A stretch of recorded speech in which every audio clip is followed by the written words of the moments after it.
Olá, povo de Deus, a paz do Senhor Jesus. Estamos aqui com mais uma aula, agora a lição de número 5. Já quero pedir a você, se inscreve no canal, deixa seu like. Pessoal, para você talvez não faça tanta importância, mas para mim, você se inscrevendo no canal vai fazer toda a diferença. Nós estamos aí com 460 inscritos e nós precisamos chegar a 1000 inscritos para que o YouTube possa monetizar o canal, tá certo? Então nós estamos aqui trazendo essas aulas com dedicação, com carinho, tá? O YouTube não nos paga nada, mas nós estamos aqui para trazer essa aula para ajudar você. Então, se inscreve no canal, se gostou, deixa o like, compartilha, chama mais pessoas para assistir essas aulas, tá certo? Então, vamos lá. Lição de número 5, Juízes 9 e 10. Abimeleque, Tolá, o 6º juiz de Israel, e Jair, o 7º. Então, vamos lá, iniciando a nossa aula. Como já falei, lição número 5, leitura bíblica com todos, Juízes 9, do 1 ao 21. Peço a você que faça a leitura em casa para a gente ganhar tempo aqui, tá certo? Então essa é a revista a qual nós utilizamos como base para a nossa aula e eu creio que você também aí que está nos acompanhando. Texto áureo, verdade prática, introdução e os nossos pontos. Vamos lá para o texto áureo e a verdade prática. Assim, Deus fez tornar sobre Abimeleque o mal que fizera a seu pai, por ter aquele matado os seus 70 irmãos. Juízes 9, 56. Verdade prática. A justiça divina assegura que quem semeia mal colherá desgraças, tá certo? Ou seja, tudo de mal que a pessoa planta, um dia ela vai colher. É a lei da semeadura e não falha. Nossa introdução. As pessoas que desejam o poder são sempre mais numerosas do que as que são capazes de usá-lo como sabedoria. Capítulo 9 de Juízes, vemos a ascensão e queda de Abimeleque. Alguém que, ao invés de suscitar pelo Senhor, ascende ao posto de liderança, valendo-se de um terrível jogo de intrigas, divisões e violência. Muitos estudiosos da Bíblia consideram a história de Abimeleque um parêntese na sequência dos juízes, pois ele está mais para um usurpador e um fracassado candidato a rei, ou seja, ele usurpou, né? Ele não foi escolhido, ele não foi nomeado, ele toma isso por usurpação do poder, tá certo? Os nossos pontos. Primeiro ponto, Abimeleque aclamado. Os 3 subpontos. A cidade, a campanha, a aclamação. Ponto 2, apólogo de Jotão. O Monte Gerizim, o apólogo de Jotão. Os espinheiros, né? Abimeleque foi derrotado, Abimeleque. Os 3 subpontos. A conspiração de Gal, a morte de Abimeleque, Tolá, o 6º juiz, e Jair, o 7º juiz. E depois a nossa aplicação pessoal. Vamos lá para o nosso primeiro ponto.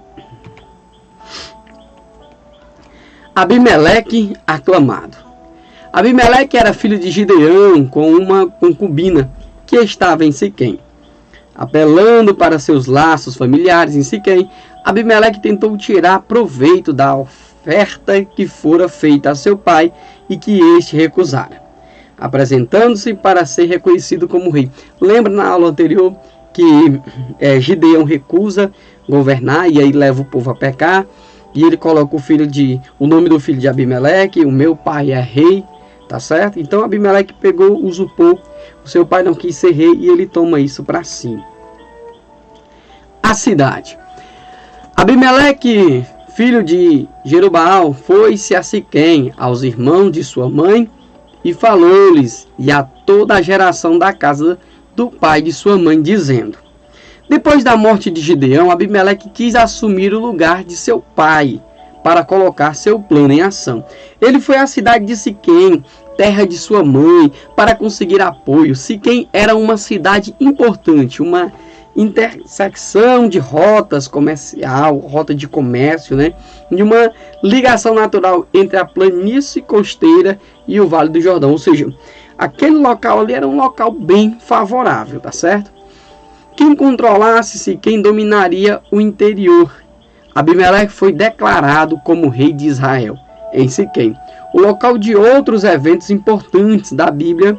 Siquém foi uma das primeiras paradas de Abraão ao chegar em Canaã. Quando Jacó vivia ali, 2 de seus filhos mataram todos os homens de Siquém. Os ossos de José foram sepultados em Siquém. E em Siquém, Israel renovou seu concerto com o Senhor. Ou seja, essa cidade é uma cidade importante aqui, já para a gente ver na história, tá certo? Então vamos lá já para o ponto 2. O versículo diz: e deram-lhe 70 pedaços de prata da casa de Baal-berite, com as quais alugou Abimeleque uns homens levianos e atrevidos que o seguissem. Ou seja, ele pagou, né? Essa questão de alugar, pagou para que esses homens viessem servir ele. A campanha de Abimeleque foi financiada por 70 peças de prata, tiradas do tesouro do templo de Baal-berite, um falso deus a quem os israelitas começaram a adorar. Com esse dinheiro, Abimeleque contratou uns homens ociosos e levianos, pessoas indignas, libertinas, lascívas, imprudentes e orgulhosas que o seguiram. Olha só, pessoal, como é diferente quando uma pessoa não é levantada pelo Senhor. O que aconteceu? Abimeleque não foi levantado por Deus, ele usurpa o trono, e olha só a gente que vai seguir ele. Pessoas indignas, libertinas, pessoas que tinham lascívia, imprudentes, orgulhosas, e essas pessoas que estavam para lhe apoiar no reino foram financiadas pelo tesouro de um Deus, né, possamos dizer assim, um falso Deus, Baal-berite. Ou seja, o Senhor Deus de Israel não estava nem sequer 1 milímetro nessa história. Tudo aí Abimeleque leva por sua conta. E é por isso que lá na frente a gente vai ver a sua queda. O primeiro ato de Abimeleque foi de extrema crueldade. Ele levou o seu bando a Ofra e assassinou seus 70 irmãos. O cara matou 70 irmãos dele. Claro, por parte de pai, tá certo? Porque a sua mãe era uma concubina. Com exceção de Jotão, que conseguiu se esconder. Ao invés de conquistar o respeito e a admiração dos membros mais honrados da comunidade, Abimeleque preferiu montar a base de seu governo com pessoas desordeiras, desocupadas e mercenárias, ou seja, com depravadas e amorais, ou seja, depravações morais. Pessoal, olha o que acontece. Ele juntou só pessoas da classe mais baixa possível para montar aí a sua equipe para que ele viesse liderar.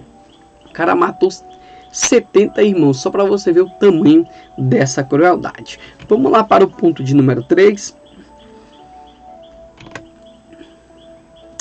A aclamação. Então, se ajuntaram todos os cidadãos de Siquém e toda Bet-milo, e foram e proclamaram Abimeleque rei junto ao carvalho memorial que está perto de Siquém. Claro que o pessoal foram fazer isso. Olha, se o cara já veio, teve coragem de matar os seus irmãos, quanto mais o povo daquela cidade. Após remover a possível competição ao poder, assassinando brutalmente todos os seus 70 meio-irmãos. O que é isso, pessoal? Meio-irmãos, bem rapidinho. É quando o filho é filho do mesmo pai ou quando é só filho da mesma mãe. E aí chama-se meio-irmão, tá certo? Exceto Jotão, que fugiu. Abimeleque foi levado como rei por todos os cidadãos de Siquém e Bet-milo. A vida de Abimeleque nos mostra o que acontece quando a fome de poder rompe o juízo. Quando a pessoa está naquela questão extrema, ela quer chegar ao poder, ela é capaz de fazer tudo só para ter o poder. A posição de Gideão como guerreiro e juiz havia deixado Abimeleque em um ambiente de poder. A morte de Gideão proporcionou uma oportunidade para que seu filho agarrasse o poder.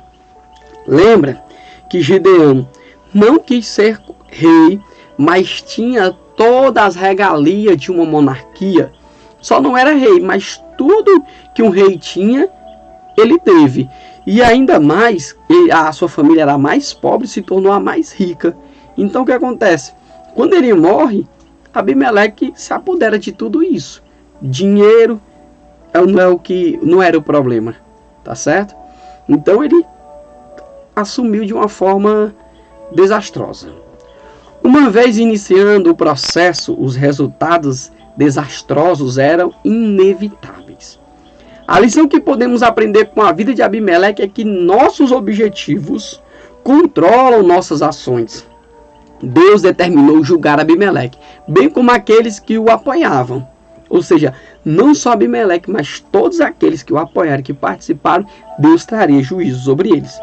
A arrogância, a desobediência, a desonestidade, o egoísmo desse homem o desqualificaram para liderar o povo de Deus. Mas ele governou sobre os homens de Siquém durante 3 anos. Ou seja, ele não tinha capacidade nenhuma para poder ser rei.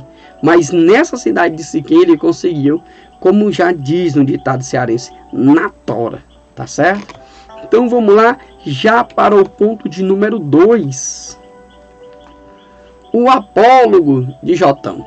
O objetivo mais importante de Abimeleque era ter poder. Só isso que ele queria. Sua sede de poder o levou a eliminar não apenas seus irmãos, mas também cidades inteiras que se recusaram a se submeter a ele. Ou seja, ele chegava, quem não quisesse aceitar ele como rei, ele matava. Então assim, é muito fácil tomar o poder, né? O Monte Gerizim. Avisado disto, Jotão foi e se pôs no cima do Monte Gerizim, e em alta voz clamou, e disse-lhes: Ouve-me, cidadãos de Siquém, Deus vos ouvirá a vós outros. Jotão foi o único filho de Gideão que escapou ao massacre da família determinado por Abimeleque.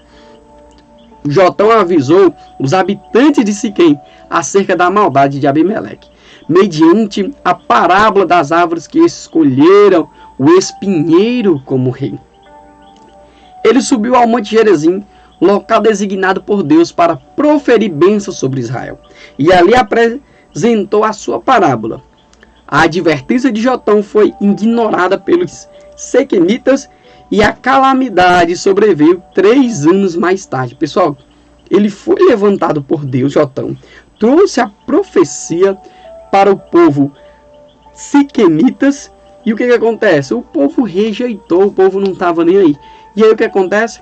3 anos depois veio aí a consequência de não terem ouvido a voz do Senhor.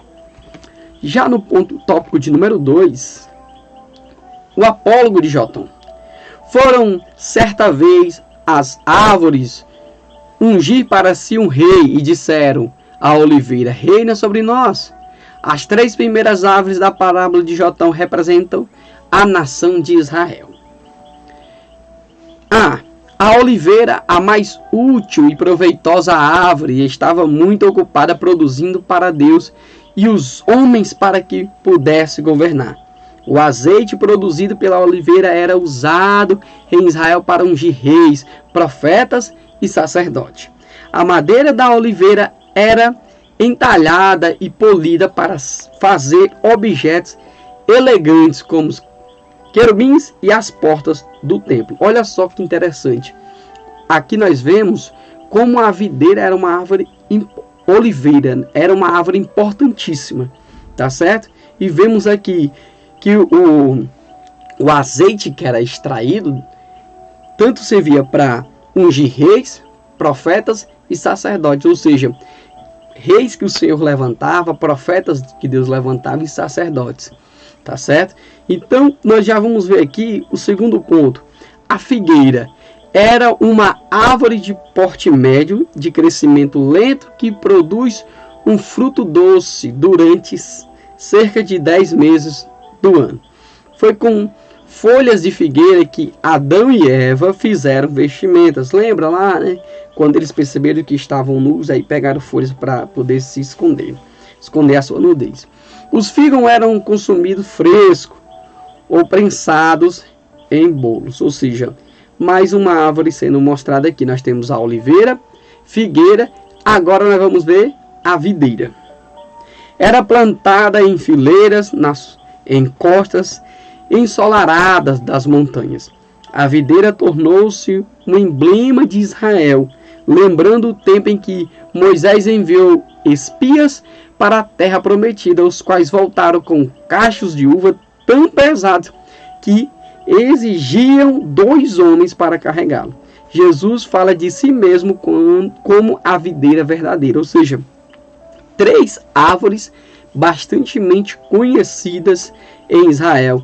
Nós vemos aí no apólogo de Jotão: oliveira, figueira e videira, tá certo? Vamos lá para o ponto de número 3. O espinheiro. Então todas as árvores disseram: espinheiro, vem teu reino sobre nós. Lembrando que isso aqui é a profecia, tá? Que Jotão estava trazendo. Mostrou que as 3 árvores queriam que o espinheiro viesse reinar sobre eles. Ou seja, aquele povo estava querendo que o próprio Abimeleque viesse reinar sobre eles. O espinheiro, o mais inútil a Deus e aos homens, era usado somente como cerca. Era perigoso aproximar-se muito dele. Eis um símbolo perfeito para um rei impio, cruel e opressor. Ou seja, está aqui o exemplo de Abimeleque, mas o povo estava com a mente fechada, não conseguiu entender aí o recado do Senhor. E quantas pessoas estão assim, né? Escolhe líderes e lá na frente vai ter essas consequências. Abimeleque é comparado a um espinheiro. Ele parece o candidato ideal para a liderança. Dotado, comunicador e hábil tático. Determinou-se para tornar-se governante de seu povo. Foi o que ele disse. Ele ia governar e acabou a história, tá certo? E quem se recusar-se seria morto. Teve paixão para liderar, mas faltava-lhe aptidão. O cara queria, era algo que ele desejava, mas ele não estava apto. Quantas das vezes nós queremos fazer algo, desejamos arduamente, estamos altamente apaixonados, mas o que acontece? Muitas das vezes nós não estamos aptos para aquela situação, aptos para exercer aquela função. Jotão usou uma imagem vívida para descrever a liderança estéril de Siquém, da parte de seu irmão, e advertiu que a fome de poder que caracterizava a liderança de Abimeleque provocaria tragédia. Após ter proferido essa corajosa parábola diante do período que corria, Jotão fugiu e não mais se ouve falar dele nas escrituras. Ou seja, ele foi levantado por Deus para trazer essa mensagem e aí depois ele sai de cena, tá certo? Então vamos lá já para o nosso ponto aqui de número 3. Abimeleque derrotado.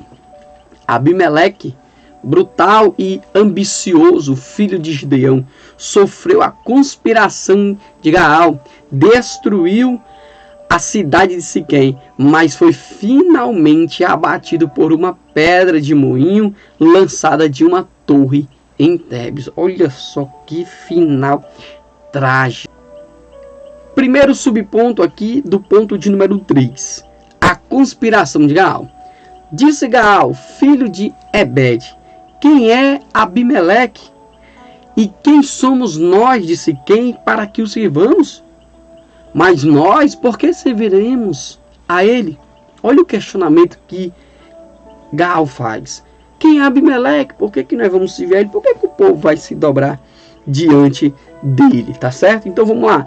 Após apenas 3 anos de liderança, surgiu séria discórdia entre Abimeleque e os cidadãos de Siquém. O bom acolhimento de Gaal, filho de Ebed, em Siquém, tem a ver com a expectativa dos siquemitas de recebê-los, de rebelar-se, contra Abimeleque. Pois viram em Gaal uma figura útil para esse objetivo. Durante a festa em que os siquemitas ofereciam a Baal as primícias de suas vinhas, Gaal procurou extinguir a ira da população no local contra Abimeleque, morte naquela ocasião. Pessoal, olha só o que foi que esse cara fez. Colocou todo esse povo contra Abimeleque. Gaal desafiou Abimeleque e promoveu em Siquém uma revolta generalizada. Assim, juntamente com seus parentes, ganhou a confiança dos homens da cidade. A forte reação de Abimeleque foi a de esmagar a revolta iniciada por Gaal. A posterior destruição da cidade foi também um julgamento de Deus contra os habitantes de Siquém.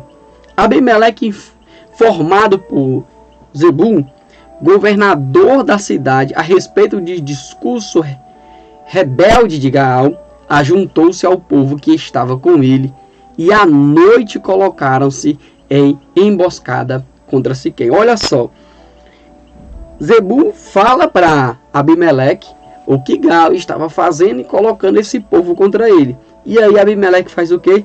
Faz uma emboscada para vir contra o povo de Siquém, para destruir esse povo.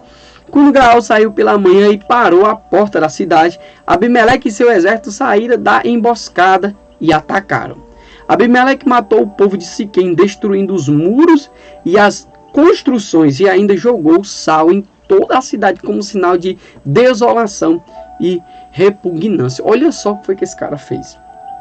Estava lá emboscado, destruiu o povo, destruiu a cidade e ainda jogou sal ali como sinal de repúdio contra aquela cidade. Já o tópico de número 2, a morte de Abimeleque. Quem planta sempre vai colher. Porém, certa mulher lançou uma pedra superior de moinho sobre a cabeça de Abimeleque e lhe quebrou o crânio. Pense numa pedrada. Quebrou foi o crânio de Abimeleque. Pense. E foi morto por quem? Por uma mulher. O momento de triunfo de Abimeleque não duraria muito. A rebelião rompeu em outra parte de seu pequeno reino, né? Fazendo-o conduzir seus homens a Tebes a fim de dominar a cidade. Abimeleque tentou repetir a mesma estratégia usada em Siquém, ou seja, queimar a torre. Durante sua tentativa, ele chegou perto demais da torre e dos que a defendiam a parte do telhado. Olha aí o vacilo dele. Aproveitando essa imprudência, uma mulher jogou uma pedra sobre a cabeça de Abimeleque e fraturou seu crânio. Ou seja, ele chegou muito perto da torre. Aí a pessoa lá em cima, ó. E aí a pedrada foi certeira ao ponto de quebrar aí o seu crânio. Vendo-se em situação agonizante e querendo evitar a vergonha de ser morto por uma mulher, Abimeleque pediu ao seu escudeiro que o matasse, e assim foi feito. Olha só, já estava morrendo, agonizando, para que não fosse algo tão humilhante, ele pediu para que seu escudeiro fosse lá e matasse, para que não ficasse na história que foi morto por uma mulher. Depois de sua morte, o exército se dispersou, e assim Deus fez tornar sobre Abimeleque o mal que fizera a seu pai por ter aquele matado 70 irmãos. Aqueles que, porventura, escaparam do julgamento humano, caíram diante do providencial julgamento de Deus. A maldição de Jotão cumpriu-se. Olha só, pessoal. Tudo que nós fizermos, seja de bom, seja de mal, nós iremos colher. Nem que seja no momento da morte ou no juízo final, Deus trará o seu pago para todos os feitos, tá certo? Então não canse de fazer o bem. Tanto a destruição de Siquém como a morte de Abimeleque são interpretadas como justo castigo pelo fratricídio cometido pelo usurpador e apoiado pela liderança da cidade, bem como pela deliberada idolatria a Baal-Berite, que começou em Siquém e contaminou a todo o povo de Israel. Muitas vezes o Senhor emprega meios improváveis para alcançar seus objetivos. Fica-nos o lembrete de que as oposições de liderança na igreja devem ser ocupadas por servos chamados por Deus, que influenciam pelo amor e bom exemplo, e não por afeiçoados ao poder, que dominam através do medo. Pessoal, o que é que o texto está dizendo aqui? Que fica-nos o lembrete de que as posições de lideranças na igreja, tá? O que acontece? Quando Deus te chama para liderar, o Senhor, ele te capacita, ele te prepara. Seja você numa liderança de crianças, adolescentes, jovens, liderança de homens, lideranças de mulheres, lideranças de senhoras, seja uma liderança de uma própria igreja, uma congregação, Deus, ele te capacita. Agora, o que não pode é as pessoas se autodenominar líderes, porque com o tempo vai cair. Muitas pessoas fazem o que? Abrem congregações, se nomeiam pastores e com pouco tempo as congregações elas acabam fechando. Por quê? Porque Deus não levantou. E as pessoas não podem ser lideradas por medo. Eu obedeço a minha liderança porque eu tenho medo. Não, pelo contrário. Não é assim, tá certo? As pessoas, elas têm que ter esse amor, esse carinho pela liderança e obedecer por isso. Mas quando é que isso acontece? Quando o Senhor prepara a liderança e ergue. Aí sim acontece dessa forma. Tópico de número 3. Tolá, o 6º juiz, e Jair, o 7º juiz de Israel. Depois de Abimeleque se levantou para livrar Israel, Tolá, filho de Puá. Tolá é o 6º juiz de Israel. Julgou e liderou por 23 anos. Olha só, lembra que Abimeleque passou 3 anos e é porque usurpou. E aqui, ó, passou 23 anos, 20 anos a mais reinando. E Jair é o 7º juiz, tendo liderado por 22 anos. Compõe o grupo dos 6 juízes menores, Sangar, Tolá e Jair, Ibissã, Elon e Abdon. Jair exerceu sua autoridade apoiado por seus 30 filhos. A menção de que cavalgava 30 jumentos e tinha 30 cidades aqui chamavam Avote Jair, era sinal de prestígio e prosperidade. Foram preservados pouquíssimos detalhes concernentes aos juízes menores. A consequência inevitável disto é que aparecem como personalidades de menor destaque. Em comparação a Gideão, Débora, Abimeleque, Jefté, Sansão, Samuel, às vezes eles aparecem como árbitros de disputas dentro das tribos ou entre elas. É possível que tenham sido líderes de Israel durante os períodos de paz, quando não havia ameaças de domínios estrangeiros. Se alguns feitos espetaculares houvessem sido desempenhados por estes homens, pelo menos traços deles teriam sido preservados. Ou seja, se tivessem feito algo mais, algo que viesse entrar em destaque, uma grande batalha, uma grande vitória, estariam escritos, estariam detalhados. Então, o que nós vemos sobre esses homens, sobre esses líderes chamados de os juízes menores, está aqui, tá certo? Então, vamos lá. Quero agradecer aqui, você que já está até o finalzinho. Vamos para a nossa aplicação pessoal. Deixe-nos conduzir pelo Espírito Santo, sujeitando a Deus nossas motivações e propósitos. Agir pela carne só gerará dor e frustração. Deixa o Espírito Santo te guiar. A Bíblia diz: o homem escolhe o seu caminho, mas é o Senhor que direciona os seus passos. Sejas guiados por Deus, tá certo? Para que você possa alcançar as tuas motivações, para que você possa alcançar os teus propósitos, os teus objetivos, tá certo? Porque o Senhor teu Deus é contigo por onde quer que andares. E agora os nossos agradecimentos. Agradeço a Deus por essa oportunidade. Agradecemos a você inscrito e a você inscrita no canal. Agradeço a minha esposa Gabi Menei, aos familiares, aos amigos, a PEC, que nos proporciona essa revista, e claro, é a YouTube que nos dá essa oportunidade aqui de trazer essa mensagem para você, tá certo? Que Deus em Cristo Jesus possa abençoar a vida de cada um. Não se esquece, se inscreve no canal, deixa seu like, compartilha e até o próximo vídeo.